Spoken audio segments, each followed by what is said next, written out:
વિસ્તારમાં ગોહત્યાનો ચોંકાવનારો બનાવ, ગાયોની નિર્મમ હત્યા કરાઈ, એક રિક્ષા જપ્ત કરાઈ। કડીના અલદેસણ સીમમાં ગૌહત્યાનો ચોંકાવનારો બનાવ, ગાયોની નિર્મમ હત્યા, રિક્ષા જપ્ત। ગૌરક્ષકોની સૂચનાથી પોલીસ હરકતમાં, જોકે ધારાસભ્ય રાજેન્દ્ર ચાવડાએ કડક કાર્યવાહીની માંગ કરી। મહેસાણા જિલ્લાના કડી તાલુકાના અલદેસણ સીમ વિસ્તારમાં ગૌહત્યાનો ચોંકાવનારો બનાવ સામે આવ્યો છે।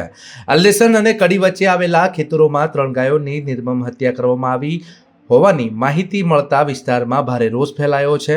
મળતી માહિતી મુજબ છેલ્લા 2 કે 3 દિવસથી ગાયો કાપવાનું ષડયંત્ર ચાલી રહ્યું હોવાની ચર્ચા હતી। રાત્રિના સમયે ગ્રામજનોએ શંકાસ્પદ હલચલ જોતા આરોપીઓ રિક્ષા મૂકીને સ્થળ પરથી ફરાર થઈ ગયા હતા। ઘટનાની જાણ ગૌરક્ષકો દ્વારા કડી પોલીસને કરવામાં આવતા પોલીસ ટીમ તાત્કાલિક ઘટના સ્થળે પહોંચી હતી। જોકે પોલીસે સ્થળ પરથી એક રિક્ષા જપ્ત કરી તપાસ શરૂ કરી છે।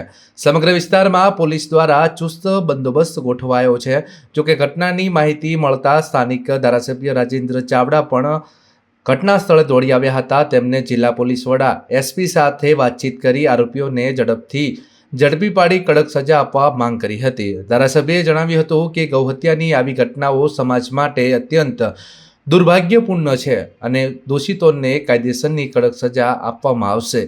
ઘટનાને લઈને ગૌપ્રેમીઓ અને સ્થાનિકોમાં ભારે રોષ વ્યાપ્યો છે। જોકે હાલ પોલીસ દ્વારા આસપાસના વિસ્તારોમાં તપાસનો ધમધમાટ શરૂ કરવામાં આવ્યો છે અને આરોપીઓને ઝડપવા માટે કાર્યવાહી હાથ ધરવામાં આવી છે।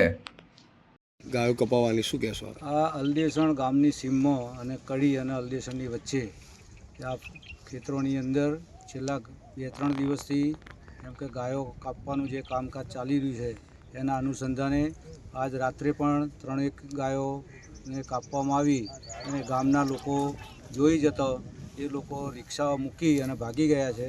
એટલે પોલીસે પણ એની કાર્યવાહી કરી છે અને પોલીસને પણ હું કહું છું અને એસપીને પણ સાથે ચર્ચા કરી અને આ ગુનેગારો જેમ બને તેમ ઝડપથી પકડાઈ જાય અને એમને સજા થાય એ માટેના પ્રયત્નો પૂરેપૂરા કરવામાં આવશે।